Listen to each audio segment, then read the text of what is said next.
This is, of course,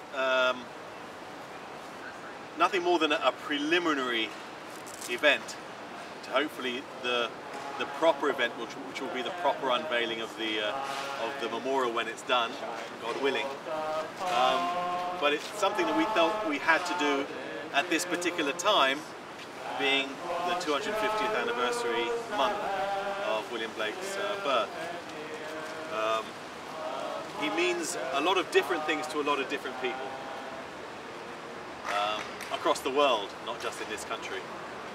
And he has a special place in the heart of a lot of spiritual people, artistic people, those who see the wisdom in his philosophy, and those who feel the heart, I suppose, in his works, in his poetry. Of course, in this country, he has a special place for his contribution to the second national anthem, Jerusalem. And I think it's really fitting that we meet here today and try and pay respects to somebody who is so entwined in the British culture and has affected so many people across the world with his art, his love and his humanity. So, without further ado, I'm going to introduce Tim Heathrow.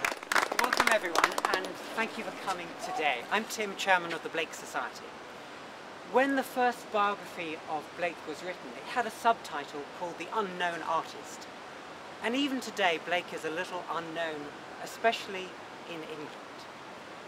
I'm fortunate to have rooms in Blake's only surviving house in London, and I get many people knock on my door.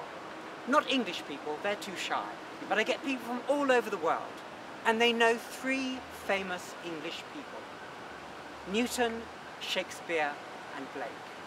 Now Shakespeare has Stratford-upon-Avon. Newton has gravity, but Blake has nothing. And this project is the first step in really entrenching Blake in English culture where he should be. There should be a grave marked in the correct place. The houses that still survive where he lived should be celebrated as places that honour this extraordinary English genius.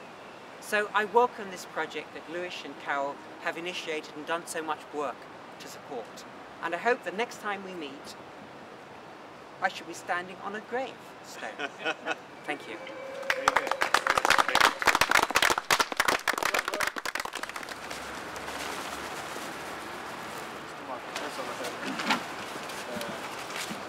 But you may be wondering, how come we know the exact location of Blake's grave?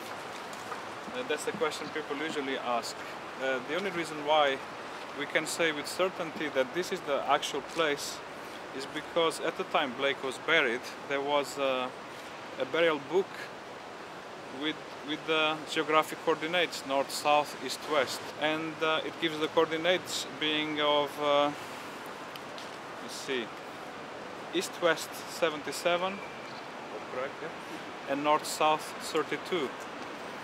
Now, many years have passed, all the monuments have been taken away from this area. This was done by an act of parliament. So all monuments were taken away from here. So even Blake's stone was taken away and put over there. But luckily we have a monument there, which is not far away, which also has coordinates of 32, correct? 32. And we have a monument there, so nearby, with coordinates of 76. So 76, it's not far from 77. So we know that the intersection will give you the correct location for William Blake's grave. Now this is only theory, so now we need still a little bit more hard evidence than that. The hard evidence comes from books and maps which are stored in the archives of this city of London. The book of Thomas Wright, one of Blake's biographers, also gives the same photograph and the description of the location. We have also a published study by another of Blake's biographer, Herbert Jenkins. He was the first person to discover the exact location.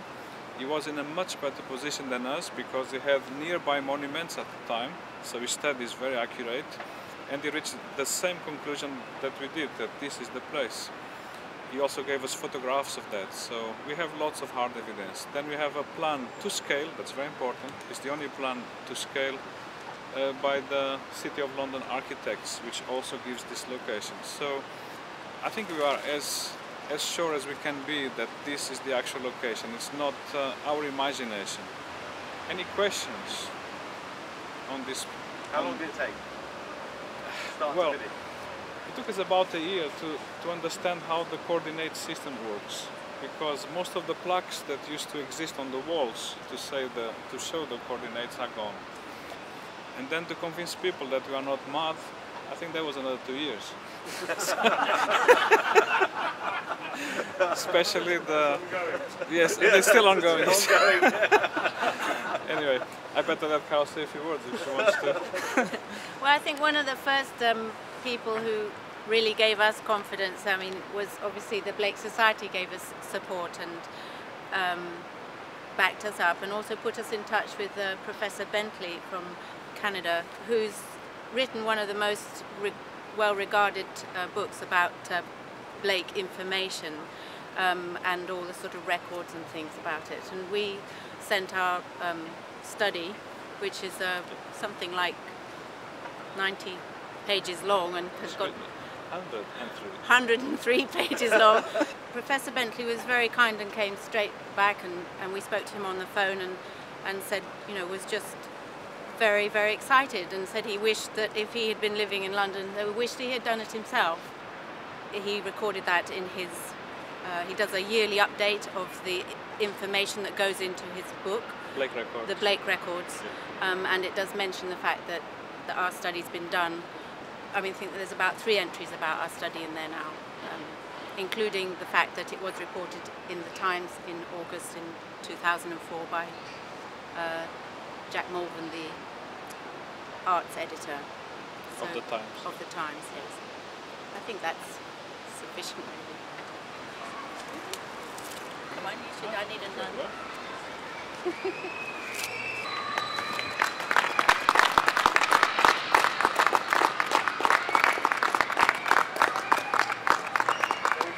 Yeah, walk us through it then. Starts with those very lines. You know, the artist that was commissioned, of course, did not know about this play that is being done now, the William Blake's Divine Humanity.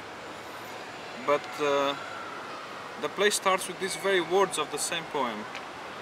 Hear the voice of the bard from Songs of Experience, and these are the words of the poem chosen by the artist.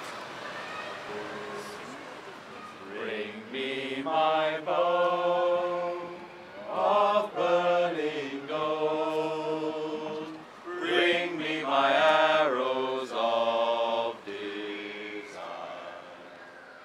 Bring me my spear, oh clouds unfold. Bring me my chariots of fire. I will not cease from mental fight, nor shall my soul